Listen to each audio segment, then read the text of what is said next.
রাসূল সাল্লাল্লাহু আলাইহি ওয়াসাল্লামকে হত্যা করতে এসেছিলেন গোপনে।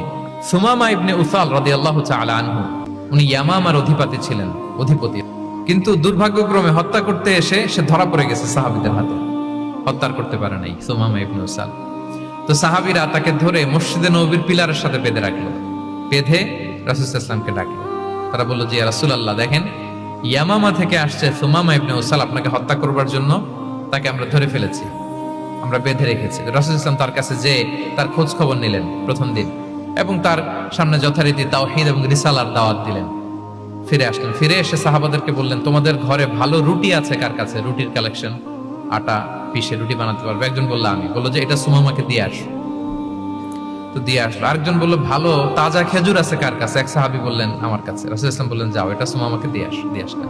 এরপরের দিন রাসূল ইসলাম যে আবার ইসলামের সৌন্দর্য, মাহাসিন আহকামি সারিয়া, ইসলামী সারিয়ার যে বিউটি অফ ইসলাম, এটা তুলে ধরলেন, ইসলামের যৌক্তিকতা তুলে ধরলেন। সে অবাক হতে লাগলো যে কিরে, যুদ্ধবন্দীদের সাথে মুহাম্মদ সাল্লাল্লাহু আলাইহি ওয়াসাল্লাম এবং তার অনুসারীরা এরকম আচরণ করে? সে তো যুদ্ধবন্দী, এত সুন্দর আচরণ। তাকে আবার ইসলামের সুশীতল বাণীগুলোর প্রতি আহ্বান করে রাসূল ইসলাম বাড়িতে এসে এবার নিজের যে উট আছে, উটকে যে পালে, সে রাখালকে বললো তুমি উটের দুধ দহন করে তাকে কিছু দুধ দিয়ে আসো। সুবহানাল্লাহ। আসছিল রাসূল সাল্লাল্লাহু আলাইহি ওয়াসাল্লামকে কি করতে? হত্যা করতে।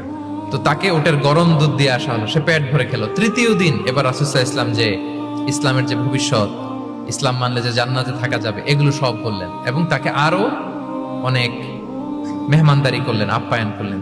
3 দিন যখন রাসূল সাল্লাল্লাহু আলাইহি ওয়াসাল্লাম ইসলামকে তার সামনে এভাবে প্রেজেন্ট করলেন, আপ্যায়ন করলেন, ভালো আচরণ দেখালেন, সে অবাক হয়ে গেল। আল্লাহ তাআলা তার হৃদয়টাকে নূর দিয়ে আলোকিত করে দিলেন।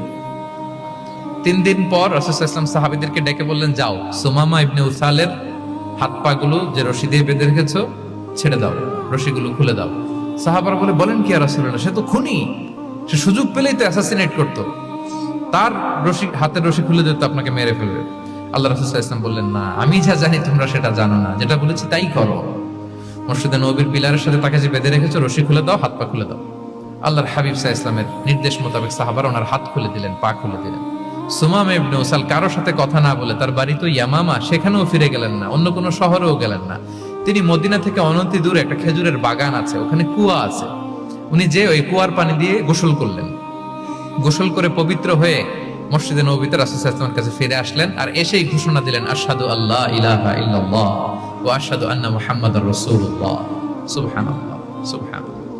তিনি বললেন যে আমি সাক্ষ্য দিচ্ছি আল্লাহ ছাড়া কোনো ইলাহ নেই, আরো সাক্ষ্য দিচ্ছি যে মুহাম্মদ আপনি আল্লাহর প্রেরিত বান্দা এবং রাসূল।